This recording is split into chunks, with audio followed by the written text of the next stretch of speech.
pessoal, tudo bem? Vamos para a aula 4 de interpretação de textos. Hoje a gente vai falar sobre argumentação. Essas aulas agora, 4, 5 e 6, vocês vão ver que são aulas bem curtinhas, provavelmente menos de 10 minutos. Mas são aulas que estão separando cada coisa do texto para que vocês compreendam separadamente as partes de um todo na hora de interpretar um texto, tá bom? Então vamos lá. Argumentação. A argumentação é um recurso que tem como propósito convencer alguém para que se tenha a opinião ou o comportamento alterado. Sempre que argumentamos, temos o intuito de convencer alguém a pensar como nós. Ou seja, no momento que a gente coloca um argumento, a gente quer que aquele interlocutor se identifique com aquilo que a gente está argumentando e passe a pensar como nós, certo? Então, vocês vão ler em provas, textos, que muitas vezes são textos argumentativos. O autor do texto ele vai argumentar para te chamar atenção para alguma coisa que existe ou para alguma ideia dele, alguma coisa assim. Então isso é argumentação. E da mesma forma também, se vocês forem produzir um texto literário, uma redação, alguma coisa assim, vocês também podem utilizar desse recurso de argumentação, certo? Agora seguindo, no momento da construção textual, os argumentos são essenciais. Esses serão as provas que apresentaremos com o propósito de defender nossa ideia e convencer o leitor de que essa é a correta. Há diferentes tipos de argumentos e a escolha certa consolida o texto. Certinho? Argumentação por citação. Sempre que queremos defender uma ideia, procuramos pessoas consagradas que pensam como nós acerca do tema em evidência. Apresentamos no corpo de nosso texto a menção de uma informação extraída de outra fonte. Certo? A citação pode ser apresentada assim. Assim parece ser porque, para Piaget, toda moral consiste num sistema de regras e a essência de toda moralidade deve ser procurada no respeito que o indivíduo adquire por essas regras. Piaget, 1994, né? A essência da moral é o respeito às regras, a capacidade intelectual de compreender que a regra expressa uma racionalidade em si mesma equilibrada.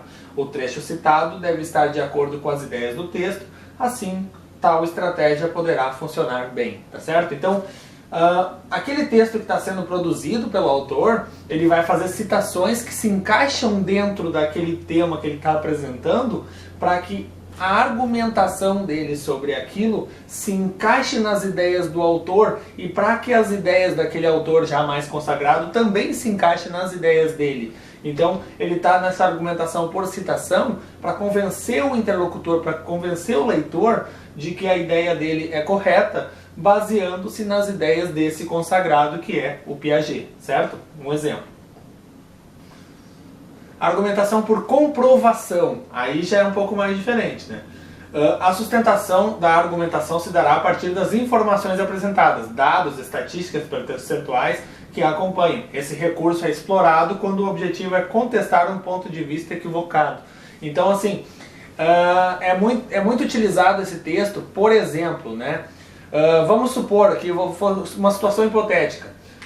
Se tem um consenso na sociedade que as mulheres que são estupradas é porque vestem roupa curta. Surgiu essa ideia aí, né, um tempo atrás, dizendo que a mulher que bota roupa curta, ela está pedindo para ser estuprada, vamos supor assim, né? E aí vamos supor que existam estatísticas dizendo que 90% das mulheres, quando foram estupradas, não estavam de roupa curta. Então, essa argumentação por comprovação vai utilizar os dados dessa pesquisa fictícia, supondo que tenha realmente alguma pesquisa nesse sentido, né? Para argumentar e dizer que aquele pensamento, aquele estereótipo, aquilo que já é consagrado pela crítica como sendo uma verdade, não é, na verdade, uma coisa tão absoluta assim. Porque existem pesquisas que comprovam que tal e tal coisa não é bem assim como se pensa. Isso é muito comum de cair em prova textos que fazem essa argumentação por comprovação também. Veja, o ministro da Educação, Cristóvão Buarque, lança hoje o Mapa da Exclusão Educacional. O estudo do INEP, feito a partir de dados do IBGE e do Censo Educacional do Ministério da Educação, mostra o número de crianças de 7 a 14 anos que estão fora das escolas em cada estado. Segundo o mapa do Brasil, 1,4 milhão de crianças, 1.400.000 crianças, ou 5,5% da população nessa faixa etária, 7 a 14 anos, né, para o qual o ensino é obrigatório, não frequentam as salas de aula, certo? Então, tu vê que 5,5% é bastante criança, né? São 1.400.000 crianças que estão fora da sala de aula nessa faixa etária aí, né? O pior índice é do Amazonas, 16,8% das crianças do estado, ou 92,8 mil estão fora da escola. Melhor, o Distrito Federal, né, com apenas 2,3%, que são 7.200 de crianças excluídas, né? Seguido do Rio Grande do Sul, com 2,7%, 39 mil crianças. E São Paulo, com 3,2%, que são 168.700 crianças, né? A Mônica Bergamo, da Folha de São Paulo. Nesse tipo de citação, o autor precisa de dados que demonstrem sua tese, certo? Ele colocou os dados ali que demonstram essa tese dele. A argumentação por raciocínio lógico, qual é? A criação de relações de causa e efeito é um recurso utilizado para demonstrar que uma conclusão afirmada no texto é necessária e não fruto de uma interpretação pessoal que pode ser contestada. Então vamos ver aqui. O fumo é o mais grave problema de saúde pública no Brasil. Assim como não admitimos que os comerciantes de maconha, crack ou heroína façam propaganda para os nossos filhos na TV, todas as formas de publicidade do cigarro deveriam ser proibidas terminantemente. Para os desobedientes, cadeia. Então isso aqui foi lá em 2000, né, o Drauzio Varela. Hoje em dia, as propagandas de cigarro já são proibidas, inclusive, né? Então, assim, como vocês podem ver, né, voltando aqui, né, isso aqui é uma argumentação por raciocínio lógico.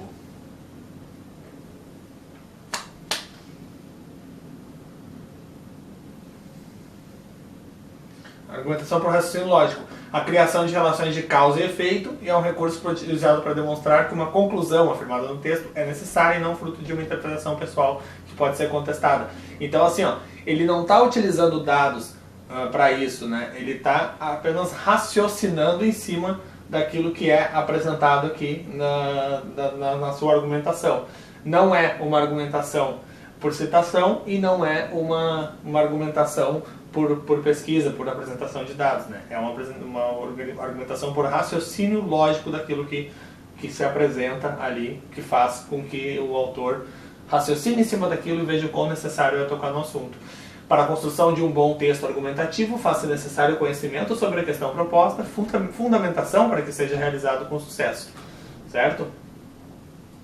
É isso aí. Então, pessoal, essa aqui foi uma pequena explanada sobre a argumentação, tá? Isso é um dos requisitos para se interpretar bem um texto, tá certo?